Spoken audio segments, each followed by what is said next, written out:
Halo guys, kembali lagi bersama gua Firdaus di Respublika Channel. Kali ini gua kedatangan anak muda brilian, cerdas, keren, ganteng, smart yang pasti pintar, Gendut juga. gendut ya. Bang Pat Pahdip ya. Halo, assalamualaikum, Merdeka.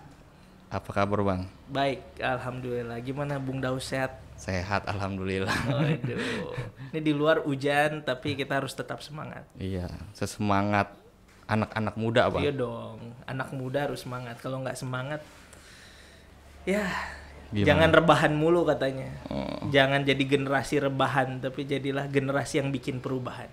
Wish, serem amat itu Bang. Perubahan gimana Bang? Ya perubahan itu apapun ya, diri kita harus berubah lebih baik, keluarga kita jadi lebih baik, semua selalu butuh perubahan. Jadi anak muda itu harus banyak berubah Bang ya. Yang Ya, lebih baik tentunya jangan Bang. lebih banyak rebahan, Jangan lebih banyak berbahan, tetapi lebih banyak bikin perubahan. bikin perubahan. Yang paling kecil sampai paling besar Paling gitu. besar. Dimulai dari diri sendiri dulu dong pastinya. Bang, sekarang ini kan apa ya, kalau kita bicara lokal ya, Kota Tangerang Selatan mau pemilu Bang. Mm-mm. Mau pesta demokrasi. Iya. Mau pesta demokrasi pemilihan kepala daerah. Mungkin orang masih awam mengatakan pemilihan kepala daerah orang cuma nyoblos doang Bang. Nah, kalau Abang sebagai anak muda ini melihatnya seperti apa Bang? Kita ini harus bersyukur ya karena kita hidup di negara yang membolehkan kita memilih pemimpin kita sendiri sebenarnya. Jadi sejak kita bersama-sama memutuskan bahwa kita percaya nih sama demokrasi. Iya. Demokrasi dalam model yang sekarang dengan kita masyarakat tuh punya suara dan suara itu kemudian diekspresikan di bilik suara untuk memilih pemimpinnya. Ini kan berkah yang kalau kita lihat semua negara di seluruh dunia itu nggak semuanya punya kesempatan kayak gini. Indonesia ini sejak 98 kita memutuskan untuk ya lebih terbuka gitu. Meskipun ya pemilu udah ada dari dulu juga, zaman Orde Baru juga ada pemilu. Tapi kan setelah reformasi kita memasuki satu babak baru. Nah, tapi sayangnya kan proses demokrasi itu dilalui juga nggak instan gitu, ada prosesnya. Nggak langsung orang itu bisa punya kesadaran kesempatan untuk memilih pemimpin itu harus digunakan sebaik mungkin untuk mendapatkan yang terbaik. Ya makanya kita sering dengar bahwa di banyak daerah gitu ya, banyak pilkada itu diselenggarakan belum sempurna gitu, ada politik uang, ada berbagai macam hal, ada kecurangan dan lain sebagainya. Tapi kita sedang dalam proses. Kalau lu memaknai politik tuh apa sih Bang?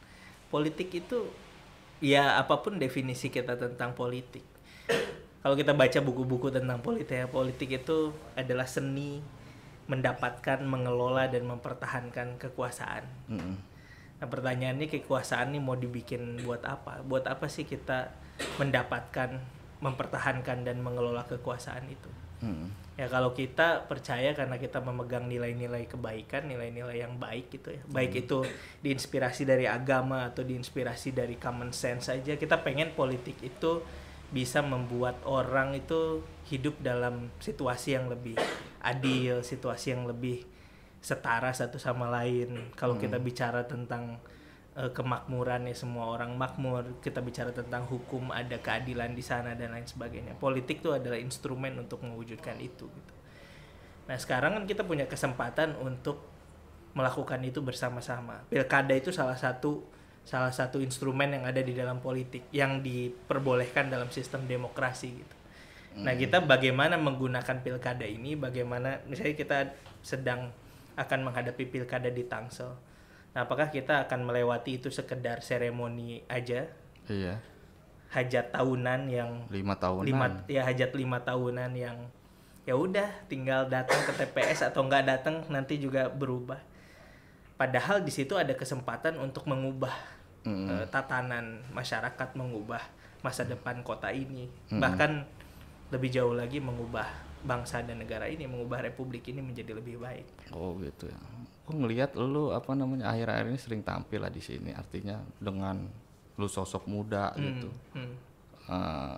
Berwibawa lah kalau gua ngelihat. Artinya lu merasa lu muda dalam artian pikiran lu muda apa hanya penampilan pengen muda gitu, Bang? Aslinya muda. Aslinya muda. Gue 33 tahun. Muda banget lu. Lahir 22 Agustus 86. Ini 33 nih sekarang. Muda banget lu. Jadi beneran anak muda, pikiran muda, penampilan ya sesuai dengan zamannya aja. Nah, cuman yang paling penting itu sebetulnya muda itu bukan cuma soal usia, bukan cuma soal lu lahir tahun berapa, penampilannya muda atau enggak, tetapi membawa semangat. Kan anak muda identik dengan berani, anak muda identik dengan mau identik dengan satu inovasi. Iya. Inovasi itu kan kalau kita lihat ada masalah, kita pikirin masalah itu selesainya dengan cara apa, itulah inovasi. Anak muda identik dengan kreativitas, berkarya. Anak muda nggak tinggal diam ketika ngelihat keadaannya nggak beres. Iya. Anak muda punya semangat ingin mewujudkan sesuatu, mencapai sesuatu. Nah, minimal itu yang harus kita selalu tunjukin gitu ya sama orang, bahwa muda ini adalah potret atau gambaran dari kumpulan semangat itu gitu. Kalau gua begitulah caranya. Oh begitu, jadi anak muda itu harus bisa banyak berubah ya Bang ya? Iya, anak muda itu harus sesuai dengan rasanya anak muda tuh gimana. Retorika lu bagus juga ya. Artinya lu bisa menjelaskan secara detail lah bahasa langit menjadi bahasa sederhana. Menurut gue itu susah loh, bro. Asli. Karena kan ketika kita bicara politik, yang ada di kepala kita tuh serius. Politik itu bahasa kampungnya kejam, tipu-tipu dan lain sebagainya. Artinya ketika lu sebagai bercitra, lu kan mencitrakan diri nih sebagai anak muda kan? Enggak mencitrakan. Apa? Emang muda gitu? Emang muda. Dan nama menunjukkan itu. Menunjukkan lu muda. Emang muda sih, artinya kenapa sih lu? Kan mendingan lu udah sih sekarang lu kerja, punya uang banyak, ngurusin politik. Kan pusing, politik itu kan banyak ya nggak sejalan lah. Dalam artian gue bilang ya, kita bicara politik, orang datang ke kampung segala macem, paling juga besok bohong lagi itu mah. Ngapain sih? Nah, gue yang pengen gue tanya ini, kenapa lu mengambil itu? Di tengah gue lihat nih ya, lu udah nyaman lah dengan kehidupan lu, secara materi lu udah kaya Bang. Bener nggak Bang? Ya relatif kayak. Oh relatif ya, karena gue ngelihat CV lu juga, lu lulusan luar negeri, lu pengusaha, sebelumnya kan juga lu peneliti kan, penulis juga. Terus lu ngapain Bang sampai gua lihat juga lu resign dari pegawai negeri. Iya. Lu ASN kan ya? Dulunya iya. Dulu gua pertama kali pindah ke Tangsel ini, lulus kuliah, kuliah di Jogja. Lulus kuliah, ceritanya melewati satu fase hidup, jadilah gue ASN. Sebelumnya sempat kerja, tapi karena mertua bilang bahwa lu boleh menikahi anak gue kalau PNS. Dulu pasti PNS kan disebut. Sebagai anak muda yang penuh gelora cinta gitu, dan pengen mewujudkan cita-cita menikahi orang yang dicintai ya kita. Gue bilang oke, Pak, saya akan coba daftar PNS. Tapi karena mungkin ya berkah orang yang mau nikah gitu ya, lulus lah gue jadi PNS, ditempatkan di Puspiptek Serpong di sini, di Setu ke arah Gunung Sindur sana. Nah itulah ya fase pertama gue meniti karir ya, meniti kehidupan. Konon katanya orang tuh akan melewati setidaknya 4 fase dalam hidupnya. Satu fase yang para ahli menyebutnya 4S. Apaan tuh? S pertama itu survival. Survival tuh bertahan hidup kan. Kayak kita di gunung nih kalau ada latihan pramuka atau latihan apa sih yang mahasiswa militer mahasiswa itu apa namanya?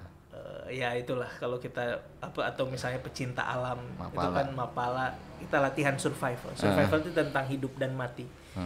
Nah kalau kita cerminkan ke kehidupan awal kita, misalnya setelah menikah berumah tangga, itu kita juga mikir nih bisa hidup atau enggak ya. bisa ngasih makan istri atau enggak, bisa bayar listrik atau enggak, bisa beli beras atau enggak. Kan pertanyaan-pertanyaannya pasti itu. Nah, tapi konon itu akan dilewati juga. Kalau kita berjuang, berusaha, itu akan dilewati. Maka kita masuk ke S yang kedua kalau udah lewat. Apa tuh? S yang kedua itu security, rasa aman. Rasa aman. Jadi kalau udah survive, kalau udah ngerasa gue bisa nih ngidupin bini, gue bisa nih beli beras konsisten gitu ya, udah relatif aman, udah relatif bisa survive, maka kita berpikir tentang rasa aman. Rasa aman tuh ketika kita nanya, kira-kira bisa beli rumah nggak ya? Iya. Terus kita mikir mau KPR, nyari cicilannya. Kira-kira biasanya naik angkot, kira-kira bakal lebih hemat nggak ya kalau gue punya motor? Iya. Nah, itu fase-fase security. Nah, kalau kita udah secure, kalau kita udah merasa bahwa bisa melewati fase itu, maka konon kita akan masuk ke fase yang ketiga, namanya sukses. Sukses itu sebetulnya bukan kaya raya, banyak uang, banyak duit.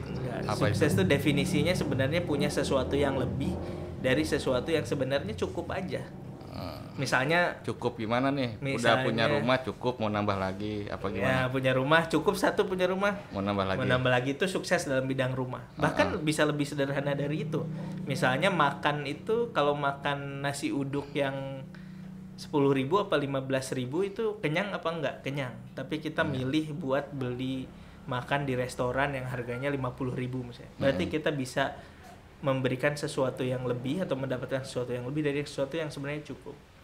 Beli sepatu di pasar yang harganya 50.000 apa 100.000 itu sepatu atau bukan? Itu sepatu juga. Tapi kita milih ke mall beli sepatu yang harganya 500.000, jadi kita punya sesuatu yang lebih dari yang sebenarnya cukup. Itu udah sukses sebenarnya. Jadi kalau orang nyari sukses tuh gampang. Ngerasa udah bisa ngelebihin nggak dari yang sesuatu yang cukup. Kalau udah ngerasa sebenarnya udah cukup sukses. Satu lagi apa? Nah, tapi tujuan hidup kita itu sebetulnya bukan buat sukses, tapi buat significance namanya. Signifikan itu bermanfaat. Kan kita harus bermanfaat tuh. Kalau kita udah selesai sama diri kita sendiri, dalam tanda kutip gitu, meskipun orang tuh juga nggak akan selesai sama dirinya, tapi kira-kira yang dasar-dasar tadi, yang basic tadi tuh udah selesai lah. Kita udah bisa makan, kita udah bisa beli baju yang cukup oke gitu, kita udah bisa memenuhi apa yang masih kebutuhan pokok udah bisa terpenuhi lah. Pokok lah udah terpenuhi, bahkan gaya hidup udah bisa juga lah ngejar gitu. Maka kan yang harus ada dalam pikiran kita satu pertanyaan, kita bisa berbuat apa nih buat orang? Semakin kita bisa berbuat banyak buat orang, maka kita semakin signifikan, semakin bermakna. Nah, sebenarnya yang gue lakukan adalah gue sedang menguji diri gue sendiri. Apakah gue bisa jadi orang yang bermakna buat orang lain gitu? Persoalan maknanya itu sedikit, banyak itu kan diuji sama waktu gitu ya. Nah, sebenarnya ya perjalanan itu yang lagi dilakukan. Gue ikut di Tangsel. Ya, selain bahwa kita sebagai anak muda yang punya idealisme gitu ya, kita berpikir bahwa politik ini nggak bisa gini-gini aja.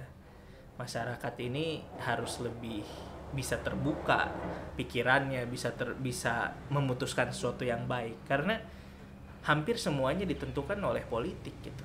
Hari ini misalnya akses terhadap kesehatan, semua bang, pajak itu mau dipakai buat apa, itu ditentukan oleh politisi-politisi semua. Nah, kalau kita nggak mau terlibat di politik, dan bahkan kita alergi, kita bilang politik itu jahat, kita bilang politik itu kejam dan lain sebagainya, maka kita membiarkan politik menjadi warnanya jadi kayak gitu. Nah, gue memutuskan untuk oke, kita coba masuk ke politik dengan segala idealismenya gitu ya. Nah, cuman kan ya kita juga ya berjuang gitu, nggak gampang juga masuk politik, itu penuh perjuangan juga gitu. Berarti lu pengen bermanfaat lah ya, bagi orang lain gitu. Karena tiga S itu udah lu lewatin ya, fase-fase yang lu tadi bilang udah lewatin, tinggal satu, bermanfaat. Emang harus masuk politik apa bang kalau untuk bermanfaat? Ya nggak juga sih, banyak pilihan lah ya. Gue pertama kali memulai bahwa ya kita kan kalau diminta bermanfaat, disuruh lu bisa jadi orang yang bermanfaat buat orang lain nggak sih, dari yang terdekat dulu kan. Misalnya yang lazim dikerjakan sama masyarakat kita juga selama ini sih, misalnya lu punya adik lu bisa diurusin nggak? Lu punya sepupunya bisa diajak nggak, misalnya sepupunya masih masih belum memikirkan, ya katakanlah masih suka main gitu ya, belum memikirkan dia bisa diajak nggak, kan kita mulai dari situ dulu ya. Nah, ya gue juga mulai dari yang terdekat dulu, dari keluarga, terus dari lingkungan terdekat. Nah, ketika memulai wirausaha itu mulai juga misalnya punya karyawan. Terus karyawan tuh ya kita lihat juga apakah kita bisa bermanfaat buat dia. 1, 2, 10 terus sampai puluhan, bahkan mungkin lebih dari itu, ratusan gitu. Tapi ada satu hal yang kita bagaimanapun akan ada batasnya gitu. Kalau kita hanya memikirkan tentang diri kita sendiri dan apa yang bisa kita kasih dari hal-hal yang kita punya aja, sementara dalam tanda kutip gitu barangkali kita punya kesempatan untuk bisa memberikan manfaat dan dampak lebih besar itu dengan cara yang lain, di antaranya politik. Nah, apakah politik ini satu-satunya? Enggak, banyak juga orang yang bisa memberikan manfaat buat ribuan bahkan jutaan orang dengan tidak menempuh jalur politik. Tapi politik ini kan satu ruang yang sebetulnya memanggil kita juga, memanggil anak-anak muda, memanggil orang-orang yang dalam tanda kutip punya satu misi besar untuk mewujudkan sesuatu yang baik buat banyak orang. Ya kita harus terlibat gitu. Kalau nggak terlibat ya kita jangan salahin kalau misalnya tidak seperti yang kita inginkan karena kita nggak terlibat gitu. Nah, gue sih memutuskan untuk terlibat dalam pengertian ya ibaratnya nanti kalau gue ditanya emang udah coba gitu misalnya. Ya gue bilang udah coba sih. Udah coba nih masuk politik. Tapi apakah coba-coba? Oh enggak, serius gitu. Tapi ya ada tanggung jawab moral, ada panggilan bahwa kita nih nggak bisa diem gitu ngelihat semua ini, nggak bisa ya udah deh biarin aja, serahkan aja ke para politisi. Oh nggak bisa, kita harus ikut terlibat gitu untuk ikut sebuah perubahan, ikut mengerjakan perubahan itu. Begitu Bang ya. Jadi lu merasa udah terjun ke politik ini sudah melakukan sesuatu belum sih Bang? Belum banget. Kenapa lu bisa bilang begitu? Dulu 2019 gue punya pengalaman. Waktu itu gue di kantor staf presiden. Lu staf presiden? Staf presiden. Keren banget. Ketemu presiden mulu. Lu bidang apa staf presiden? Dulu gue bidang politik dan orang muda. Oh, berarti emang udah passion lu di sini? Ya emang passionnya di Ceritanya sini. Gimana lu bisa jadi staf presiden? Gimana ya ceritanya? Diajakin lah. Diajakin di ini kayaknya. Karena gini ketemu di Tangsel nih bagus nih kayaknya. Karena begini bro, banyak yang orang tahu ketika bicara lu dikenal sebagai penulis. Ini tulisannya bagus nih, Fat. Yang orang yang orang belum kenal secara detail pada lu ya. Lu tuh dicitrakan sebagai penulis. Lu tahu nggak sih kayak gitu? Tahu. Dan itu dengan sadar sebenarnya. Kan gini. Malah bukan pengusahanya. Iya. Atau malah bukan sebagai sekarang lah udah masuk politisi lah lo ya disebutnya ya. Iya. Mungkin baru sekarang ya pembaca gue juga kaget. Ini ceritanya dari mana tiba-tiba misalnya memberanikan diri maju jadi bakal calon wali kota terus masuk ke politik. Ya mungkin yang nggak tahu begitu. Tapi sebenarnya iya itu udah ada dalam diri gue sejak lama gitu. Gue kuliah politik S1, S2 politik. Dari lama juga udah jadi konsultan politik. Udah ngerjain politik tuh dalam waktu yang panjang. Ngebantu kepala daerah, ngebantu gubernur, menteri, presiden dan lain sebagainya. Cuman kan persona kita yang mau ditampilkan keluar tuh ya kita milih apa ya. Mungkin orang mengenal gue selama ini sebagai penulis gitu. Kayak sebenarnya kan dulu juga pasti punya banyak identitas dong. Iya. Pasti punya banyak dimensi lah. Kalau kata Amartya Sen itu kita ini sebenarnya nggak mungkin hanya punya satu identitas. Misalnya lu lu seorang anak. Iya. Terus seorang kakak. Iya. Misalnya seorang penggemar klub sepak bola tertentu, misalnya Barcelona misalnya. Terus anak Tangsel. Terus misalnya Muslim. Terus kan identitasnya banyak. Banyak identitas. Kita ketemu orang itu memperkenalkan diri di sesuatu yang ingin kita kenalin dong. Iya. Misalnya lu lagi jalan-jalan nih ke Jogja, terus ngobrol, terus dia bilang bahwa, terus lu nanya, oh liburan nih Jogja, oh iya liburan, aslinya dari mana? Dari Tangsel. Wah sama nih dari Tangsel. Terus kalian berbicara tentang Tangsel, lu akan dikenal sebagai orang Tangsel dong sama orang itu. Nah sebenarnya kenapa gue dikenal sebagai penulis ya karena mungkin expose gue dan kemudian karya-karya yang gue tampilkan dalam waktu yang panjang. Gue nulis sudah lama tuh sebagai penulis. Sementara identitas yang lain itu ya baru dikenal atau diketahui oleh sedikit orang. Nah sekarang ketika gue keluar sebagai, misalnya gue profil gue sebagai pengusaha ya dikenal oleh, karena gue bisnisnya di bidang jasa, ya dikenal oleh klien-klien gue. Terus pernah jadi konsultan politik? Pernah jadi konsultan. Makanya lu pengen terjun langsung nih. Kalau kemarin kan lu cuman ngomong-ngomong doang nih, secara teori nih kan. Kemarin kan IO-nya, sekarang jadi pengantennya nih. Ternyata beda banget jadi IO sama jadi penganten tuh. Beda. Bedanya di mana, Bro? Ya kan kita kalau ngelihat orang dari luar kelihatan semua. Tapi kita yang menjalani tuh kadang-kadang juga ya ada capeknya, ada nggak kelihatannya, ada ya lebih kompleks. Ya kayak IO sama pengantin lah. IO kan ngurusin semua, mulai dari pakaiannya, mulai dari tahu nih apa yang habis, catering apa yang habis, undangan udah kesebar berapa, siapa yang main di panggung. Nah, tapi kan pengantinnya enggak tahu itu. Pengantinnya ya jadi dirinya aja.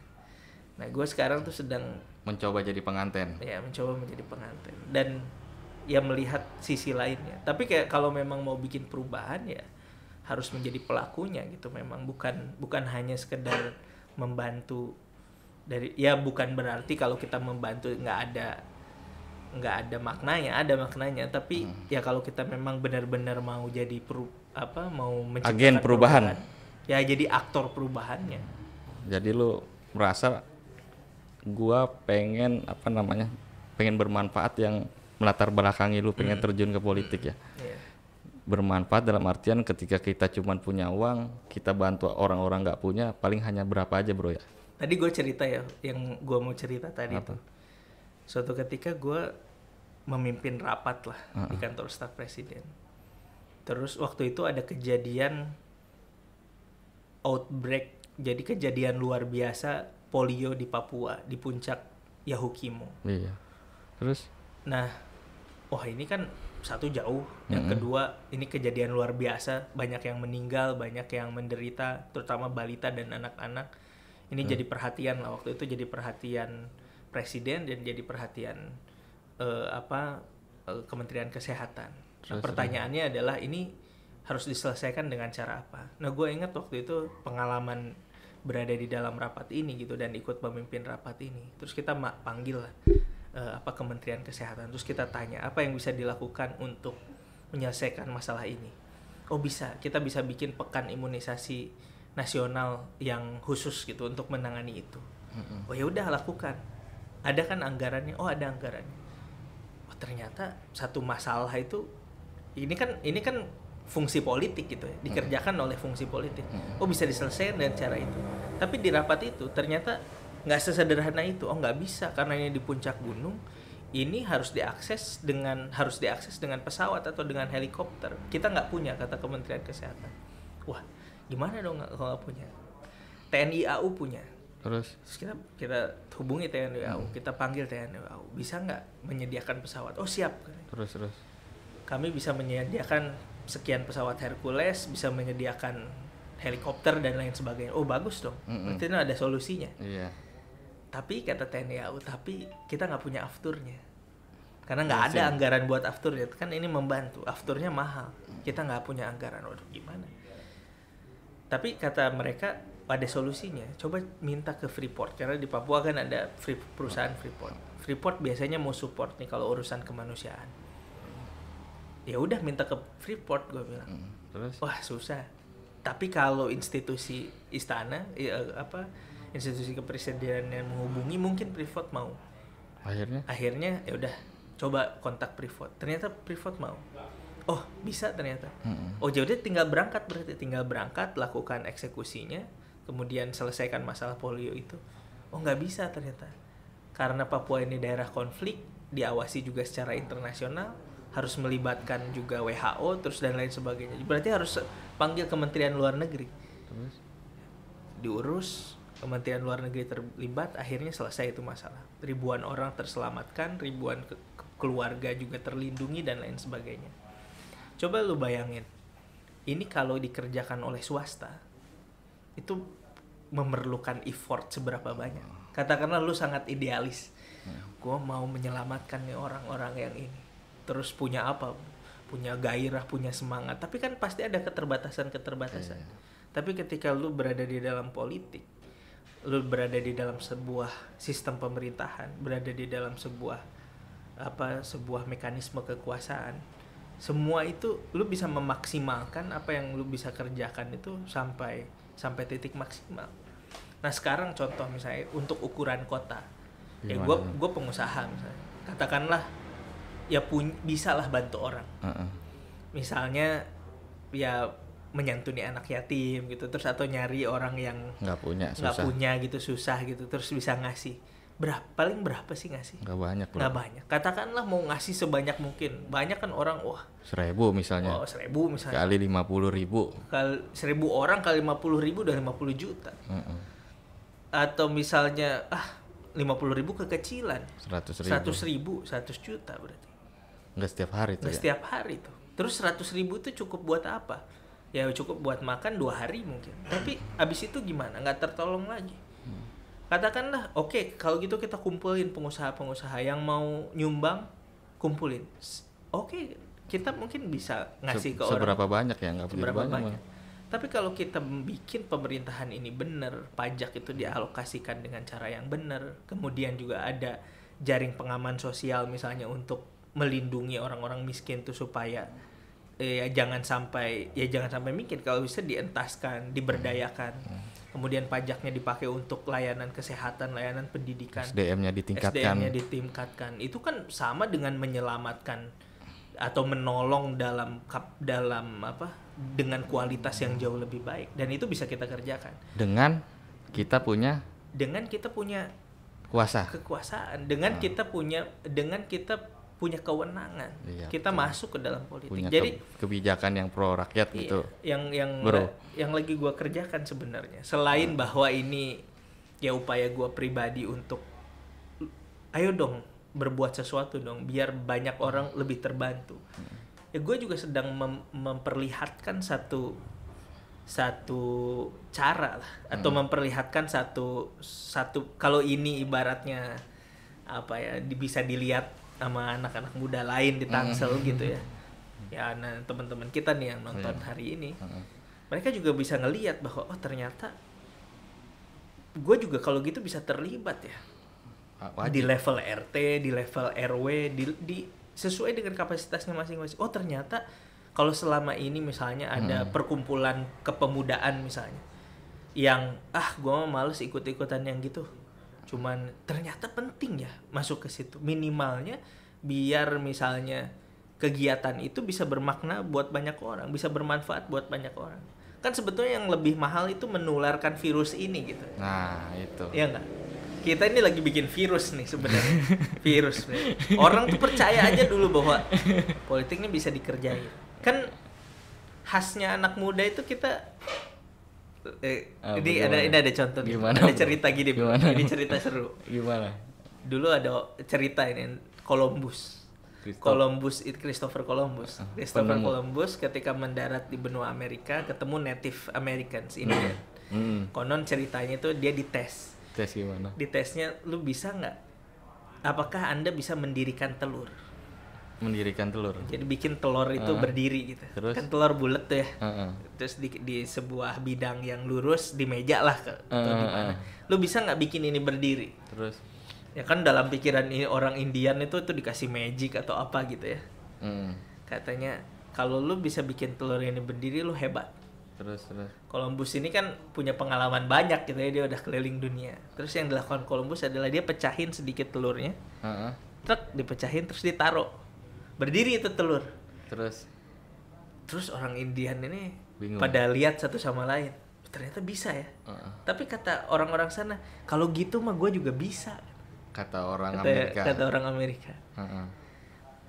Coba jangan dipecahin. Heeh. Terus Columbus tuh ngambil beras. Dia taruh beras segenggam, terus telur tuh ditaruh di atas beras. Berdiri juga. Terus kata mereka, kalau gitu gue juga bisa. Nah, anak muda ini, kita semua, itu kan mentalitasnya kalau gitu gue juga bisa. Jadi sesuatu yang terlihat berat ketika belum dikerjakan dianggap sulit ya. Iya. Tetapi ketika kita bisa memberikan contoh, jadi terasa gampang gitu. Jadi terasa gampang. Dan orang jadi terinspirasi. Contoh misalnya, dulu siapa sih yang kepikiran bikin podcast, bikin video gitu? Iya, nggak ada. Nggak ada. Ini kan sebenarnya bagian yang sudah bro. Udah ada. Cuman nggak ada gambarnya orang-orang di radio. Terus ada orang yang bikin gini loh caranya. Iya. Terus kita, kalau gitu gue juga bisa. Sekarang semua orang, banyak anak muda bikin kayak gini. Nah bayangin itu kita kerjain di politik gitu bro. Nah, Kan politiknya anti nih sekarang. Aduh, bukan politik. anti bro, masih dianggap wah itu mah kerjaan orang-orang tua Iya, lah. itu mah dikerjain orang-orang tua. Anak-anak lah. muda serius banget sih ngomongin politik, Nah, ngapain? terus gue ketika misalnya kita mulai kemarin lah, jangan gue lah, kemarin lah anak-anak muda teman-teman kita yang ikut kontestasi di pileg misalnya DPR, pasti ketika mereka mulai banyak yang mencibir, ikut-ikutan aja, nyari apa sih? Pas jadi ternyata ada juga kan banyak teman-teman kita yang jadi pas jadi itu banyak yang terinspirasi. Kalau gitu gue juga bisa kayaknya. Iya, iya. Kan kita butuh itu bro. Siap bro. Banyak banget nih kayaknya tadi. Wih, gua jadi lebih terbuka lagi soal politik nih abis lu ngejelasin. Jadi bahasa yang kaku jadi sederhana. Dan emang tugas kita lah ya, bukan lu doang ya, anak-anak muda, untuk bagaimana kita memaknai politik bukan sebagai tujuan hidup, tapi kita bisa bermanfaat bagi orang lain. Kayaknya harus disudahin dulu nih bro, obrolan-obrolan itu. Padahal ini lagi seru-seru. Iya. Lu ngomong lu emang banyak juga ya. Bisa sampai malam kayaknya. Sampai malam ini mah. Ya, tapi intinya Iya, itu. gimana, bro? Intinya nanti kita ketemu lagi, berbagi lagi. Iya. Terima kasih Bang Pak Devia nih, buat yang nonton channel ini jangan lupa di-subscribe Respublika Channel. Siap. Karena channel itu gratis. Iya Nih dong. Bang Pat Devia menjadi pelopor, bukan menjadi pelopor lah. Ketika dia bisa menjelaskan politik itu seperti apa, harus kita tiru dong bro. Ternyata politik itu bermanfaat untuk kita semua. Iya. Gua Firdaus, jangan lupa terus nonton channel-channel konten ini biar bisa lebih keren dan gokil. Mantap. Oke, makasih. Oke, makasih. Ayo.